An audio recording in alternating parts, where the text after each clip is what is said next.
Salve, salve galera, aqui é o Dan do programa Safe 365, trazendo para você conteúdo exclusivo sobre primeiros socorros. Então vamos falar hoje sobre desconforto respiratório, seguido de alergia e hipersensibilidade. Muitas pessoas atualmente sofrem de desconforto respiratório, que é uma condição anormal da nossa respiração, seja por essa condição ou por um esforço respiratório. E quais são as causas relacionadas a esse desconforto? Muitas pessoas têm alergia, muitas pessoas sofrem de doenças respiratórias, a exemplo da asma, de bronquite, alguma alergia relacionada a alimento, mas não são só essas doenças que podem causar um desconforto respiratório. Desconforto respiratório também pode ser causado por uma atividade física em alta intensidade, ou seja, você fica com a respiração ofegante e isso faz com que você tenha uma necessidade de se esforçar mais para respirar. Um outro sintoma relacionado a esse desconforto respiratório é o famoso chiado, ou seja, aquele ruído que nós temos e que as nossas mães costumam falar que o meu filho está chiando, sua respiração está chiando, ou seja, aquele ruído que a gente faz ao respirar. Além disso, um outro sintoma relacionado a esse desconforto respiratório é que a sua respiração ela pode estar muito rápida ou muito devagar. Então, quando você tem esse desconforto, não necessariamente ela estará sempre rápida, exemplo de uma atividade física intensa, mas também uma dificuldade muito grande de respirar, ou seja, a sua respiração está devagar, você tem uma certa dificuldade de respirar e isso faz com que você tenha um esforço maior para manter a sua respiração. E além disso, um outro sintoma relacionado a esse desconforto é o fato de você tentar proferir algumas palavras e no meio de uma frase, por exemplo, você ter que retomar a respiração. Ou seja, você tenta explicar alguma situação, mas você não consegue porque existe esse desconforto e você precisa falar pausadamente para explicar para alguma pessoa o que esteja acontecendo. Então, esses são alguns sintomas relacionados ao desconforto respiratório, na verdade são algumas causas e tudo isso vai indicar para você quais são as medidas necessárias, qual é a prestação dos primeiros socorros que você deve praticar. Além disso, existem algumas doenças, como foi falado aqui no início, que podem desencadear desconforto respiratório. Um exemplo disso é a asma, ou seja, a pessoa ela tem uma dificuldade de respirar por conta de uma enfermidade. E muita gente atualmente utiliza de um medicamento, e é muito conhecido, que é a bombinha. Um medicamento em que você expele a medicação, é um dispositivo que você expele essa medicação, fazendo com que haja a dilatação dos brônquios, e dos bronquíolos, e que faça com que você tenha uma respiração melhor, ou seja, você volte a um estado normal de respiração. E eu quero trazer para vocês como esse dispositivo funciona, porque muitas vezes essa crise respiratória, essa dificuldade, esse desconforto respiratório pode ser tão severo que a pessoa não tenha condições suficientes de fazer o uso desse dispositivo e aí cabe a você, pessoa que vai prestar esse primeiro socorro, em auxiliar essa pessoa no manuseio e na aplicação dessa medicação. Então vamos lá. Todo mundo sabe que a bombinha é um dispositivo que você tem uma medicação acoplada num canal e que você precisa apertar essa bombinha, vamos dizer assim, para que essa medicação seja expelida desse tubo e entre nas vias aéreas dessa pessoa, fazendo com que haja uma dilatação e essa pessoa consiga respirar normalmente. Mas muitas vezes a pessoa que convive com alguém que tem esse quadro de asma não saiba exatamente como prestar esse primeiro socorro e como principalmente utilizar desse dispositivo. E é por isso que nós estamos aqui para explicar para vocês. E é muito simples. Primeiramente, é preciso fazer algumas considerações relacionadas ao medicamento que está contido nesse dispositivo. Muita gente acha que eu posso utilizar essa medicação em qualquer pessoa. Ou seja, se eu tenho 2 ou 3 pessoas que moram na minha residência e cada uma delas tem um quadro de asma, eu posso utilizar a medicação do meu pai, por exemplo, no meu filho. Isso é totalmente equivocado, porque cada pessoa tem um quadro, seja ele mais crítico, ou seja ele mais brando, de asma, e que a medicação que se encontra naquele dispositivo, ela é de uso pessoal, ou seja, existe uma concentração de medicação voltada àquela determinada pessoa, diretamente relacionada àquela pessoa para o uso específico daquele cidadão. Tudo bem? Então, utilizar uma medicação que não seja da pessoa que esteja sofrendo asma e que essa medicação seja de outra pessoa, você pode agravar o quadro dessa pessoa ou essa medicação não vai surtir efeito algum e esse quadro vai continuar instaurado naquele paciente, naquela pessoa que sofreu esse mal súbito, que você terá que acionar um socorro especializado, uma vez que na primeira tentativa você não conseguiu resolver o problema e que não soube posteriormente como tratar dessa situação. Então, refrisando de forma resumida, cada pessoa tem o seu dispositivo e a sua medicação para uso pessoal. Além disso, como funciona o manuseio desse medicamento, como funciona a aplicação desse medicamento e como você utiliza esse dispositivo. É muito simples. Primeiramente, quando essa pessoa estiver sofrendo de um quadro de asma, você precisa pegar essa bombinha, vou simplificar aqui a linguagem para que seja mais fácil você entender. Então você pega essa bombinha e primeiramente você precisa agitá-la. Por quê? Porque muitas vezes essa medicação ela está concentrada. E para que você faça a homogeneização dessa medicação, é preciso você agitá-la para que ela fique de forma mais homogênea e que a aplicação dela seja mais eficaz na pessoa que está sofrendo desse quadro. Feita essa agitação, você precisa tirar a tampa desse dispositivo, ou seja, tirar a tampa da bombinha e posicionar próximo dessa pessoa. Muitas pessoas acabam utilizando a bombinha de maneira errônea, ou seja, ela coloca essa bombinha na boca da pessoa. Então vamos só exemplificar que essa seja a saída do dispositivo. E aí a pessoa coloca a ponta do dispositivo na boca da pessoa.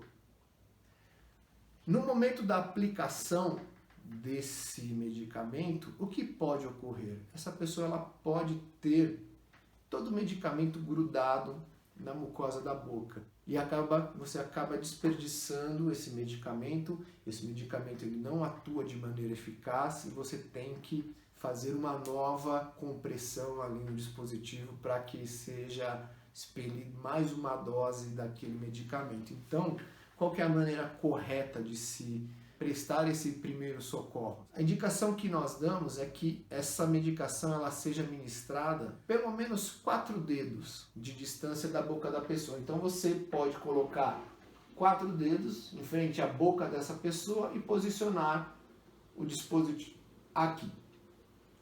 Feito isso, você fará com que esse medicamento ele seja expelido, ele não vai se dissipar no ar, e aí nós daremos uma outra dica também relacionada à aplicação desse medicamento. E fazendo a contagem, você pede para que a pessoa inspire, ou seja, você aplica o medicamento e peça que ela inspire, ou seja, ela puxe o ar e essa medicação ela vai adentrar aos pulmões da pessoa. Existe uma possibilidade maior desse medicamento não grudar na mucosa da boca e ter um resultado mais eficaz. Existem outros mecanismos que podem auxiliar na aplicação dessa medicação. Ou seja, existe um tubo acrílico, ou seja, um espaçador, e ele tem a medida correta para que seja feita a aplicação. Então é um tubo cilíndrico que você acopla ele na ponta do dispositivo e coloca ele na boca da pessoa, e acionado esse dispositivo ele vai fazer como um canal até o pulmão da pessoa, passando pela boca e tal, e fazendo com que esse medicamento seja utilizado de maneira mais eficaz e trazendo uma melhora significativa para essa pessoa. Para cada pessoa existe uma recomendação necessária para a posologia desse medicamento, então não quer dizer que uma primeira dose seja suficiente para amenizar a situação dessa pessoa que está sofrendo o quadro de asma. Então pode ser que uma primeira dosagem não seja suficiente, você pode e precisa, na verdade, utilizar uma segunda dose para que os efeitos dessa medicação sejam mais eficazes e essa pessoa tenha uma condição vital melhor, mas em suma, esses são os principais pontos básicos de aplicação e principais sintomas relacionados ao paciente que tem um quadro asmático. Então é a aplicação do medicamento com esse dispositivo, o espaçador, se não existe um espaçador, qual a distância necessária e qual é a forma correta para você aplicar esse medicamento, tudo bem? Um outro quadro que também pode trazer um desconforto respiratório, além da asma e do que já foi relacionado aqui como prestação de primeiros socorros e a utilização da bombinha para que a medicação seja eficaz a esse paciente que sofre de asma. Um outro quadro relacionado ao desconforto respiratório é a alergia ou a hipersensibilidade. A alergia ela pode ocorrer por diversos sintomas, né? E por diversas causas, na verdade. Uma das causas recorrentes de alergia são as picadas de inseto, as mordidas de inseto, que podem evoluir por um choque anafilático, ou seja, o fechamento das vias aéreas, entre outros sintomas, até mesmo uma inconsciência. Além disso, nós temos uma outra causa, que pode ser a ingestão de alimentos. Então existem muitas pessoas que têm intolerância a amendoim, que têm intolerância a determinado alimento, a exemplo do camarão, e que consumindo em demasia esse tipo de alimento pode desencadear uma crise alérgica, e é necessário bastante cuidado para que seja ministrado os primeiros socorros a fim de evitar um agravamento no quadro dessa pessoa.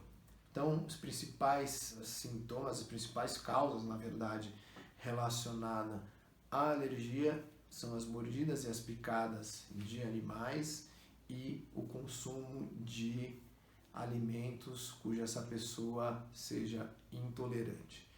E quais são os sintomas? Quais são os sinais, os sintomas que essa pessoa que está sofrendo de crise alérgica sofre? Nós temos uma divisão desses sintomas e é preciso fazer uma análise bem detalhada de quais são esses sintomas e de quais ações que sejam necessárias para cada um deles. Então nós temos sintomas que são mais leves e sintomas mais intensos. Sintomas mais leves são os mais conhecidos, ou seja, a irritação nos olhos, um espirro, uma tosse, pode ser um prurido nos olhos, né, um inchaço no rosto. Então tudo isso nos leva a crer que a pessoa está evoluindo para uma alergia, que ela tem um quadro alérgico e que, se não for prestado os primeiros socorros, ela pode evoluir para um quadro mais severo, um quadro mais intenso. E quais são esses sintomas mais intensos? Na evolução de um quadro alérgico, a pessoa ela pode sofrer um choque anafilático, ou seja, o fechamento das vias respiratórias, podendo evoluir também para outros sintomas, que é a parada cardiorrespiratória, e que na verdade você tem a necessidade daí de prestar um atendimento mais especializado, qual seja as compressões, né, de parada cardiorrespiratória, ou seja, a ressuscitação cardiopulmonar. Certo? E como é que nós fazemos para evitar que esse quadro evolua? Geralmente, a informação mais valiosa aqui é acionar o socorro especializado. Certo? Porque muitas vezes essa pessoa ela pode evoluir para uma situação mais severa e nós não temos meios necessários para fazer cessar aquela alergia. O que nós podemos fazer de imediato para prestar o primeiro atendimento, os primeiros socorros para essa pessoa? Por exemplo, num caso de picada de inseto, nós podemos retirar o ferrão, se for possível, se nós conseguirmos removê-lo, e aplicar gelo, não diretamente na pele, mas coberto com um pano, a fim de evitar com que essa região fique inchada, ou seja, fazer com que o veneno, no caso de uma mordida de inseto, se espalhe pela região em que foi afetada. E, necessariamente, acionar o socorro especializado ou encaminhar essa pessoa a um socorro especializado de maneira rápida e pronta. E quando isso não ocorre, né, o que nós precisamos fazer caso essa pessoa tenha um choque anafilático ou ela evolua para uma parada cardiorrespiratória? Nós precisamos praticar a ressuscitação cardiopulmonar, ou seja, as manobras de RCP, que são as 30 compressões seguidas de 2 ventilações. E existe um protocolo que vem sendo alterado por alguns órgãos internacionais que nós vamos explicar posteriormente como isso funciona, por que houve essa alteração no procedimento de ressuscitação cardiopulmonar, que nós vamos trazer posteriormente em um outro conteúdo exclusivo. Mas, primeiramente, nós precisamos acionar o socorro especializado. Tudo bem? Uma outra questão muito importante e atualmente ela tem um custo mais elevado são alguns medicamentos que costumam ter epinefrina.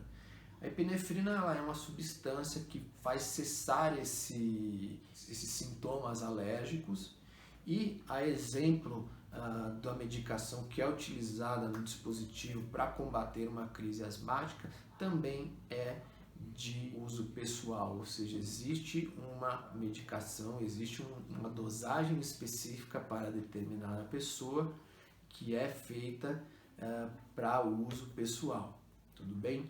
E como é que nós realizamos, como é que nós prestamos esse tipo de atendimento para uma pessoa que teve uma crise alérgica e que necessita da utilização dessa caneta de epinefrina? Exatamente, esse é o termo correto, é uma caneta de epinefrina. Ela é vendida atualmente no exterior, ela tem um custo elevado, você consegue trazer ela aqui para o país, a Anvisa ela tem a autorização, você consegue comprar em alguns lugares, mas ela tem um custo muito elevado.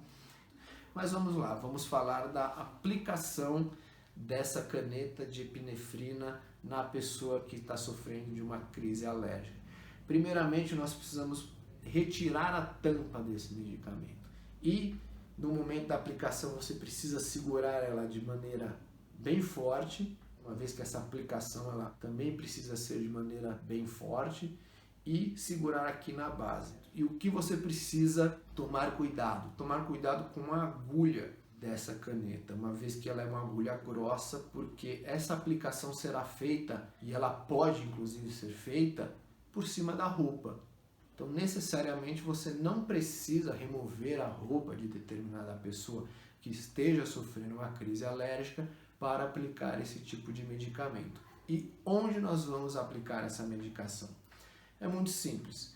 Nós faremos uma média entre o joelho e o quadril dessa pessoa e nós aplicaremos do lado, ou seja, na parte lateral da coxa dessa pessoa. E segurando dessa forma a caneta, nós aplicaremos na coxa dessa pessoa e seguraremos esse dispositivo, essa caneta, por 10 segundos. É um tempo necessário até a medicação entrar na corrente sanguínea, que toda aquela medicação que está contida dentro da caneta seja transferida para a corrente sanguínea da pessoa, certo? Após a aplicação dessa medicação, nós pedimos para que a pessoa que recebeu esse tratamento faça uma massagem, certo? Para que esse medicamento seja espalhado, para que esse medicamento entre, né, de maneira mais eficaz na corrente sanguínea da pessoa e também para aliviar um pouco da dor, né? Uma vez que é uma